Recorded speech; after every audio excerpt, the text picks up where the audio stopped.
I broke his heart like 8 times. And then this is the last time. I'm like, there's no way he wants me back, ever. And that was my moment that I felt God's mercy and grace for the first time ever. This right here is too much.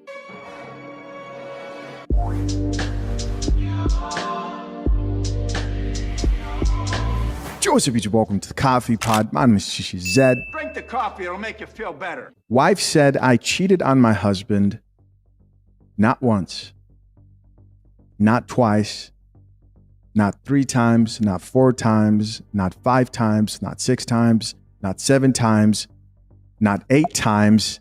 No, it was 8 times, which is still pretty crazy.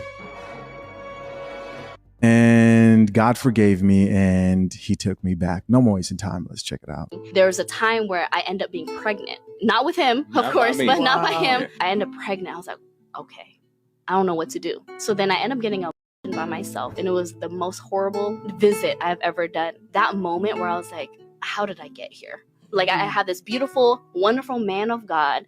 I am pregnant and I'm doing all this in secret. It was so heavy that I had to tell him. And when I tell him this last time, he's going to break up with me. I broke his heart like 8 times. And then this is the last time. I'm like, there's no way he wants me back, ever. And that was the proof. There you go. 8 times in case you didn't believe me. Let's keep listening. And so we talk and he said, well, did you ask God for forgiveness? I'm like, I did. Did you forgive yourself? I'm like, I don't know. Well,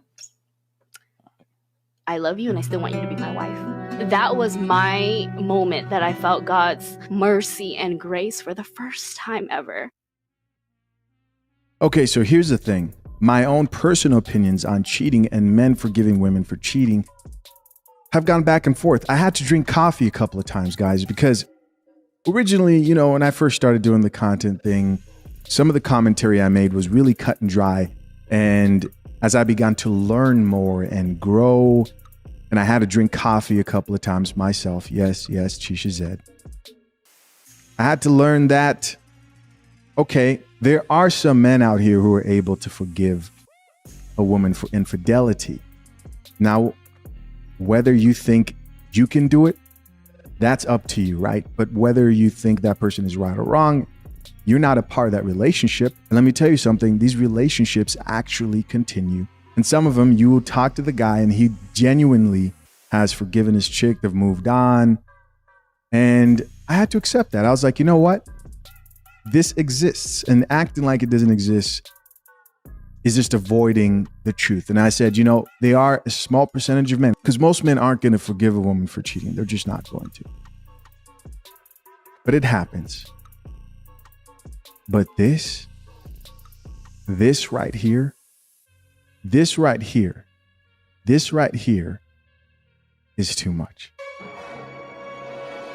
This right here, to me, sounds like what I usually say about men who are highly religious, spiritual, may identify as Christian. And I know this because I grew up in the church. I saw a lot of guys who took a lot of abuse, whether it was cheating, whether it was being disrespected, because they chose to believe that Christianity means that you take it and forgive and forgive and forgive as many times as you possibly can, no matter how many times you're affected. To me, if this was a friend of mine, if this woman's friend, her husband, told me this story, I'd say, bro, leave her. Leave her fast, not slow.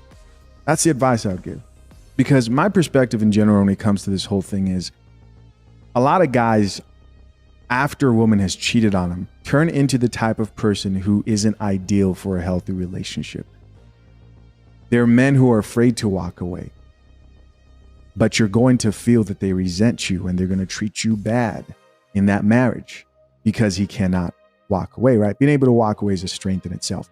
This is crazy. Let's check out some of these comments. Top comment says, church simps are the easiest ones to mess over. And I think it comes with the territory, right? If you are taught to forgive, there will be times where people will take that forgiveness for granted. That doesn't mean that you're cold-blooded and you turn your back on your beliefs. No, I think there's a healthy approach to Christianity where you can find that balance between being a pushover and being somebody who is forgiving as well. A lot of people like to paint biblical characters and Jesus and a lot of other figures in the Bible as people who were pushovers when they weren't that. They weren't that at all. You just have to read the Bible to know that. Somebody else here says, this is one of the most disgusting and pathetic stories I've ever heard. 46 likes. There's somebody else who says, did she just say 8? She did. Another person responded back and says she did.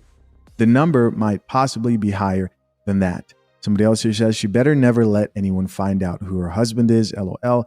Feel bad for that man. ... Needs to grow a set. Here's somebody else who says there is no way that she respects this guy. Somebody else here added, this man lives in scarcity and lack to take her back. 6 likes. Here's another person who says, wow, this is rich. Followed by another commenter who says, the first time ever, not the other 8 times you broke his heart before that? What a joke. Another commenter here says, accountability is a part of Christianity. That poor guy doesn't understand this. This woman is taking advantage of the idea of forgiveness. You know what it is too, man? A lot of people in the church are manipulated by the pastors. And a lot of these pastors, without even knowing it, have turned into ordained Derek Jacksons, right? The church has been feminized more than ever. And it's not usually the man who makes his decisions. If he's truly in a bad situation like this, chances are he's talked to a spiritual advisor in the church if he's genuine and he's truly trying to find direction. Listen, it happened to me. It happened to me. Not this. She didn't cheat. It wasn't a cheating situation, but I was dating this chick in church. And if you know anything about church, they encourage young people when they're dating to date for marriage, which I also think is also, you know, it's good if they've actually found out if those two people are compatible and those two people are old enough to actually like comprehend the gravity of marriage in the situation. But a lot of times people, they don't get it. They're just jumping straight into it because they don't want to sin. But I remember dating this chick and the pastor came over and asked, well, you know, we date for marriage here in the church and blah, blah, blah, blah. I remember thinking to myself, okay, well, I guess I'm open to that. You know, I was young, I was impressionable and wanting to do the right thing with an older person who is supposed to be directing you. And as the relationship progressed, I was like, you know what? I don't want to marry this chick. And I decided to break up with her. And I remember at the time, the pastor literally called me and asked me, and in a weird way, tried to sort of manipulate the situation and say, well, do you think God makes mistakes? And he's talking about the chick I was dating at the time. Do you think he made the mistake bring you together? And do you think God makes mistakes? And I responded back, no, he doesn't, but I do. Right? Somebody who is easily manipulated could have fallen victim to that and go, no, God doesn't make mistakes. And you know what? That's supposed to be the woman I'm supposed to be with. You know, turned out he came to me later on and said, yo, you made the right decision. That chick was red flag. That was after I decided to go against the counseling from the wise, so-called wise people who will be in church, who I think a lot of the times are taught to pander towards women or pick the woman's side, right? Here's somebody else who says he has bigger secrets she has no idea about. That's why he's okay with her messing up so much. I don't know about that. Guys, listen, of course, I'm curious to know, what do you think? Leave your comments down below. I appreciate you as always for checking out yet another episode of The Coffee Pot. Till next time, I'm out. Peace.